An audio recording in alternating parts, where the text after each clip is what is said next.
Bismillahirrahmanirrahim. Assalamualaikum warahmatullahi wabarakatuh. Salam sejahtera untuk kita semuanya. Alhamdulillahirrabbilalamin. Salatu wassalamu ala asrofil anbiya wal mursalin Sayyidina wa maulana Muhammadin wa ala alihi wa sahbihi ajmain. La hawla wa la quwata illa billahil aliyul azim. Pertama-tama marilah kita panjatkan puji syukur kehadirat Allah Subhanahu wa taala, Tuhan yang Maha Esa, yang telah melimpahkan nikmat, rahmat dan hidayahnya kepada kita semuanya, hingga pada kesempatan ini kita dapat melanjutkan kegiatan pembelajaran kita, yaitu pelajaran kimia. Baik anak-anak, gimana kabarnya kalian hari ini? Mudah-mudahan kalian semua sehat walafiat, tetap semangat belajar. Apalagi minggu depan kalian akan mengikuti ujian penilaian akhir semester ya. Kalian tetap jaga kesehatan, tetap patuhi protokol kesehatan supaya nanti saat mengikuti ujian tidak ada halangan apapun. Baik, sebelum kita belajar, mari kita awali dengan berdoa terlebih dahulu. Yang beragama Islam kita mulai dengan membaca basmalah, sedangkan yang selain Islam silakan berdoa menurut agama dan kepercayaannya masing-masing. Bismillahirrahmanirrahim. Raditu billahi robba wa bil islami dina wa bi muhammadin nabiyya wa rasula. Rabbi zidni ilma warzuqni fahma. Rabbi surahli sadri wa yassirli amri wa ahlul 'uqdatam min lisani yafqahu qawli. Mudah-mudahan pembelajaran kita kali ini dapat berjalan dengan baik, lancar, tujuan pembelajarannya nanti dapat tercapai, dan mudah-mudahan membawa manfaat bagi kehidupan kita semuanya. Amin. Baik anak-anak, sampai kita pada pertemuan yang ke-7 dari kimia unsur ini. Nanti kita akan membahas tentang unsur-unsur periode keempat atau unsur transisi periode keempat.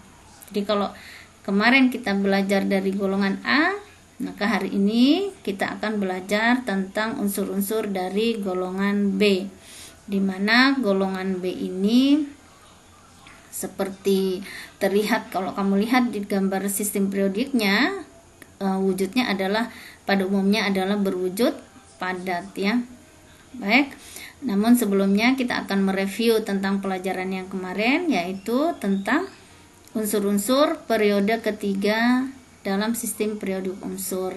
Seperti biasanya kita akan membahas atau mereview tentang kelimpahan unsur tersebut, kemudian bagaimana diambil dari alam atau bagaimana pembuatannya, kemudian sifat-sifatnya, kemudian bagaimana proses pembuatannya tadi sudah ya.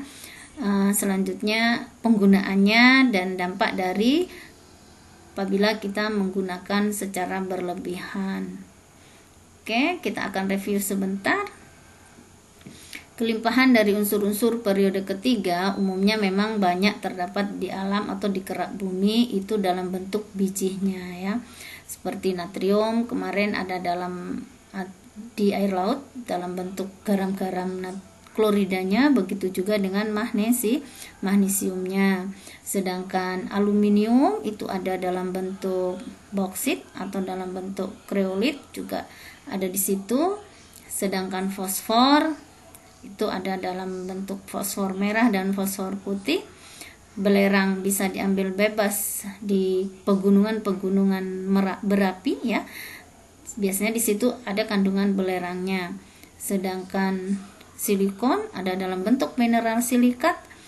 Sedangkan klor ada di dalam bentuk gas. Kemudian argon yang sudah dibahas dalam pembelajaran unsur-unsur gas mulia. Oke, setelah kelimpahannya kita akan belajar tentang sifat-sifatnya, sifat fisik dan sifat kimia. Sifat kimianya, sifat fisik dari unsur-unsur periode ketiga itu dimulai dari logam golongan 1A, 2A, 3A, kemudian silikon mulai beralih ke semi logam atau metaloid, fosfor juga seperti itu, kemudian lanjut ke belerang. Belerang sudah bukan logam. Kalian tahu kan bentuk belerang seperti itu. Kemudian klor itu adalah gas, begitu juga dengan argon. Jadi pada periode ketiga itu kita sudah belajar tentang mulai dari logam ke peralihan logam atau semi logam, baru ke non logam. Sedangkan seperti biasanya ada jari-jari atomnya yang semakin besar, semakin kecil dari kiri ke kanan. Kemudian energi ionisasi, yang seharusnya energi ionisasi itu dari ke kanan itu makin besar, tetapi karena di sini ada bentuk konfigurasi elektron dari yang stabil kemudian atau yang penuh struktur orbitalnya, di dalam orbitalnya, maka dia akan memiliki energi ionisasi yang relatif lebih tinggi dibanding unsur sesudahnya. Misalnya pada Mg dan Al, harusnya itu Al itu energi ionisasinya lebih tinggi dibanding dengan Mg, namun karena struktur atau konfigurasi elektron dari Mg ini mengikuti aturan penuh dan setengah penuh, maka atau lebih stabil, maka Mg memiliki energi ionisasi yang lebih besar dibanding dengan aluminium. Begitu juga pada fosfor dan belerang atau pada P dan S. Nah, jadi keteraturan itu kalau dalam unsur dalam satu periode itu terlihat fluktuasi, artinya tidak teratur dari kiri ke kanan naik, tapi tetap ada penyimpangan yang dikarenakan karena itu tadi struktur atau konfigurasi elektronnya yang stabil dan yang tidak stabil, seperti itu. Kemudian setelah sifat fisik tentu ada sifat kimianya ya. Sifat kimianya berkenaan dengan reaksi-reaksi kimia dari unsur-unsur itu. Misalnya sifat basanya yang berkurang setelah basa nanti ke amfoter, bisa bersifat asam ke basa, lanjut ke arah kanan lagi akan menuju ke arah asam ya. Seperti itu. Jadi dari Na kemudian Mg itu masih bersifat basa, kemudian Al sudah amfoter, S dan P, SiP juga seperti itu, sedangkan yang klor itu sudah mulai bersifat S, sudah mulai bersifat asam, begitu juga dengan klor ya. Jadi keteraturannya seperti itu kalau dalam satu periode. Dan reaksi-reaksi yang lain kamu perhatikan kembali atau simak kembali nanti dalam videonya atau di buku-buku literatur yang lain. Kemudian pembuatannya yang mungkin kemarin belum dibahas dari golongan 1A dan 2A dari periode ketiga ini, itu adalah tentang aluminium, kemudian fosfor, silikon, dan belerang. Sedangkan klor itu sudah kemarin ya. Kalau aluminium itu biasanya menggunakan proses Hart-Heroult. Di situ ada proses elektrolisis juga digunakan ya. Kemudian ada belerang, di mana itu ada proses Fries, itu proses pembuatan dari belerang.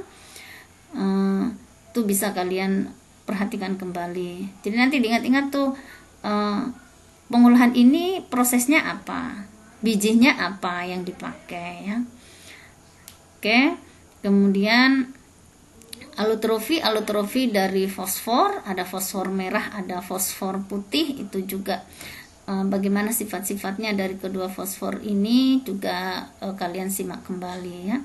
Sedangkan dampak dari penggunaannya biasanya memang berkenaan dengan kalau terhirup dari logam-logam ini itu seringkali menimbulkan gangguan pada sistem pernafasan ya. Baik anak-anak, saya rasa itu dulu review dari unsur-unsur golongan periode ketiga ini. Lebih jelasnya kalian sambil lihat kembali di buku literatur serta video-video yang lain. Oke, sebelum kita melanjut pada unsur transisi periode keempat, maka ibu akan membacakan terlebih dahulu atau ibu sampaikan terlebih dahulu tentang tujuan pembelajaran kita ya. Tujuan pembelajaran kita seperti biasanya yaitu menjelaskan kelimpahan sifat-sifat pembuatan, kegunaan dan dampak penggunaan dari unsur-unsur transisi periode yang keempat. Jadi nanti kelimpahannya ada di mana? Karena unsur-unsur ini merupakan logam, maka tentu biasanya ada dalam bentuk bijinya. Sedangkan sifat-sifatnya pun adalah sifat-sifat dari sebagian besar atau pada umumnya sifat logam.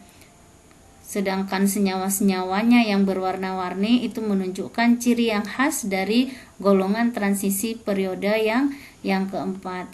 Kemudian pembuatannya ini memerlukan suatu pembuatan yang menggunakan biaya yang sangat besar karena memang harus diambil dari atau dieksploitasi dari alam. Jadi menggunakan pembuatannya biasanya dilakukan di pabrik-pabrik atau oleh suatu kegiatan yang memerlukan peralatan yang agak rumit dan banyak. Nah, kemudian kegunaan dari unsur-unsur ini tentu dalam kehidupan sehari-hari itu banyak sekali dan memang logam itu seringkali dipakai untuk membantu memenuhi manusia dalam memenuhi kebutuhan hidupnya. Sedangkan dampak dari penggunaan unsur-unsur ini ya itu nanti disimak videonya supaya kita tidak salah dalam menggunakan unsur-unsur kimia. Kemudian dari segi imtaknya sama seperti yang kemarin, yaitu menyadari dan mensyukuri keragaman unsur-unsur kimia yang dijumpai di alam dan dalam kehidupan sehari-hari, bahwa ini semua adalah bukti dari kebesaran Tuhan yang Maha Esa. Mudah-mudahan kita akan sampai pada pemahaman bahwa ini semua adalah kebesaran dari Tuhan yang Maha Esa. Sedangkan tujuan dari psikomotornya itu kalian mempunyai atau menunjukkan perilaku ilmiah, jujur, bertanggung jawab, dan menghargai pendapat orang lain dalam kehidupan sehari-hari. Jadi ini yang akan dicapai dari bab ini ya, atau dari bahasan tentang unsur-unsur transisi periode yang keempat. Mudah-mudahan nanti kalian bisa mencapai tujuan ini. Dan seperti biasanya selanjutnya tugasnya ya seperti yang kemarin ya, diatur seperti ini. Kamu perhatikan betul-betul kalian kelompok berapa mendapat menjawab pertanyaan dari kelompok yang mana. Saya rasa itu anak-anak penjelasan tentang kegiatan pada pertemuan kali ini. Ibu mohon maaf apabila ada yang belum jelas atau sedikit ada kekeliruan.